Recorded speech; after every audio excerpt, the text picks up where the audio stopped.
Assalamu alaikum warahmatullahi wabarakatuh. Ashama akkam jirtu hordoftoota channel YouTube Abdul App. Barnoota dhimma TikTok wal qabate barnoota baay'ee bareedaa takkasini qabadhee dhufeen jira. Obboleeyyan yeroo viidiyoo maxxansitan viidiyoon keessan dirqama loogoo yookaan maqaa keessan haala kanaan qabaachuu qaba. Viidiyoon TikTok keessanii kana jechuun maqaan keessan register ta'uu qaba jechuudha. Viidiyoo keessan yeroo namni gadi buufatu dirqama maqaan keessan irra jiraachuu qaba jechuudha. Haala amma asirratti argitan kana yeroo namni viidiyoo keessan buufatu TikTokin keessan viidiyoon sun haala kanaan maqaa keessan ofirratti qabaachuu qaba yookaan immoo viidiyoon sun cinaa isaatti gara bitaaf gara mirgaatiin haala kanaan qabaachuu qaba jechuudha.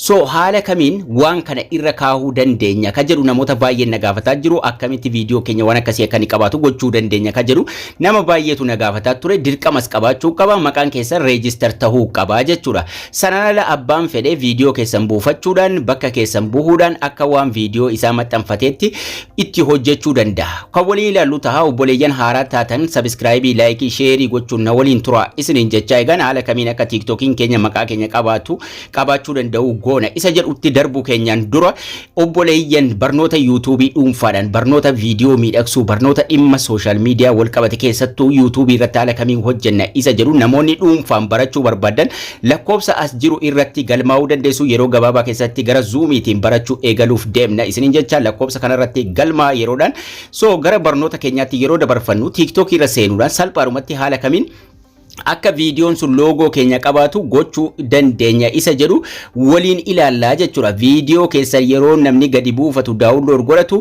maqaa keessanii wajjin gadi buhuu qabaa jechuudha. Sanaaf viidiyoo maxxansaa waliin gooda ida'uu kana tuquudhaan gaalaarii keessaa isa ta'u viidiyoo achirratti waraabuudhaan isa haa ta'u viidiyoo san yeroo waraabnu ida'uu tuqaddee gara fuula duraa deemuudhaan akkamitti akka inni loogoo maqaa keenya qabaachuu danda'u akkatti gochuu dandeenyu waliin ilaallaa jechuudha. Mallattoo gaalaarii kanaasii tuquudhaan yoo feetanis asirratti waraabuudhaan viidiyoo tokko fudhannee gara fuula duraa deemnaa jechuudha.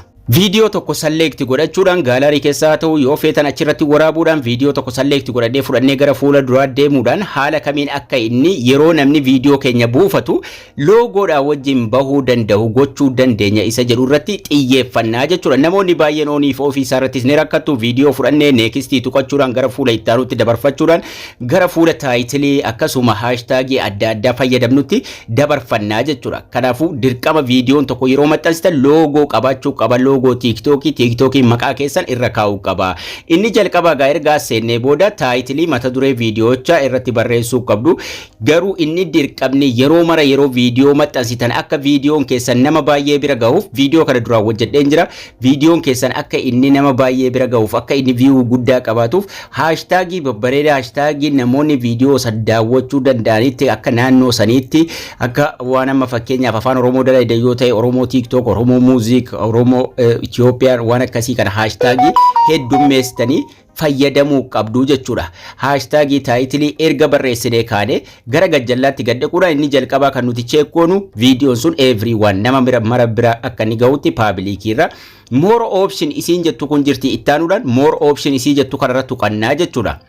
More option kanarratti tuqachuudhaan commentii yoo banuu qabdan commentii ni bantu. Allow duty react duty akka namni godhu stitch sticker akka viidiyoo sarara fayyadamuu danda'u akka story akka gadhiifamuu danda'u wantoota kana wantoota shanan as jiran kana oonii gochuu dandeessu. Sanaan booda gara gajjallaatti gadi buunaa jechuudha.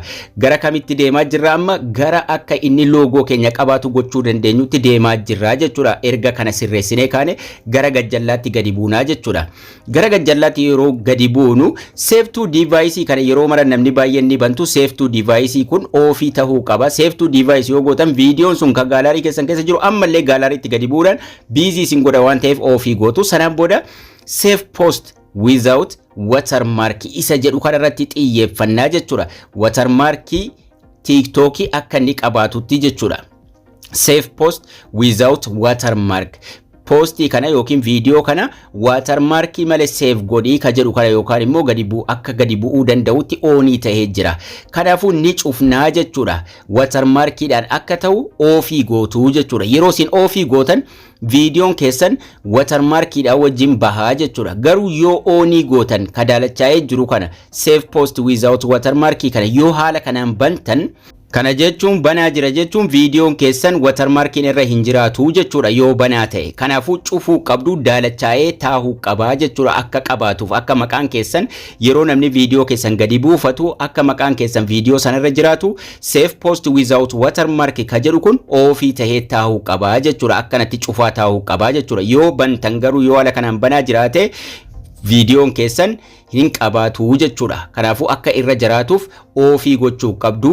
Sanaan booda gaa taayitilii barreessitanii haashtaagii waa hunda guuttattanii save post without watermark ka jedhu ofii gochuudhaan post ka jedhu kana tuquudhaan salphaadhumatti viidiyoo keessan TikTok irratti maxxansitu jechuudha. Viidiyoo san yeroo maxxansitan yoo namni biraa gaalaariitti gadi buufatee ofii isaatii akka keessanii ta'ee maqaa keessaniin maxxanfachuu barbaade viidiyoon sun watermarkii maqaa keessaniin ofirraa qabaata maqaa TikTok keessanii ofirraa qabaata waan ta'eef namni keenya jedhee yookiin kan kooti jedhee akka isinii bakka bu'ee viidiyoo tokkoon isin maxxanfataa jirtan isin jala maxxanfachuu hin danda'u.